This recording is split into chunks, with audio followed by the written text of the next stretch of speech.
件衫咧，其實係用一個藝術嘅手法，佢表達呢個布咧可以 achieve 乜嘢咧，就可以佢首先可以發光啦，另外咧佢可以變色啦。變色嘅。變色係啊，可以變色嘅，可以控制到開關啦。另外咧佢可以有一個三維嘅效果，空間嘅效果，唔係平面嘅。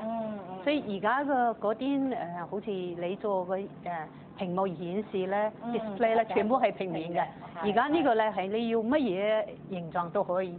Scientist 可能係諗法咧，通常係從嗰個叫佢第一原理啦 ，first principle 諗起嘅，就覺得如果嗰個原理咁可以行得通咧，佢就去試唔同嘅原料、唔同嘅架構、纖維從最初。所以呢個 project 啊，如果算上佢都有4-5年啦，實現嘅手段咧就唔一定係 optical fibre 嘅。我哋初初討論好多方法可以做到，如果呢個方法做咧，就而家咧就比較成熟一啲。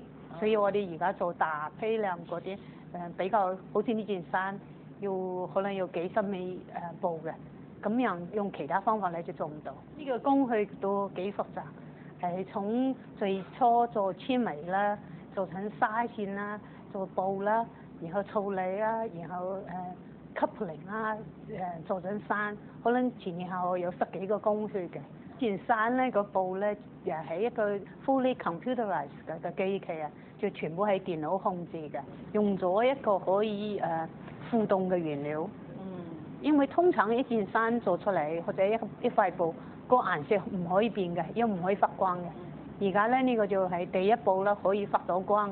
可以開始有變色，咁樣咧就係將嚟咧，可能一塊布、一件衫或者一個乜嘢都可以做一個 display，就咁樣人跟電腦啊、跟 internet 嘅聯繫都可以做到。呢個布咧，我哋學校有 register 嘅，就係有個商標叫 Radiant Fab，Radiant Fabric， 係啊 Radiant Fab。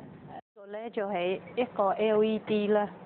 呢個係電線通電嘅，然後咧喺裡面，然後個光纖咧做完之後拆咗呢個管理，拆咗之後光咧就會通過佢嘅，就通電就可以發光。呢塊布咧，我哋織嘅時候咧就淨有一個花紋喺度嘅，之後咧我哋會用一啲 surface 表面處理嘅方法，使到呢度咧喺出光咧係最多嘅。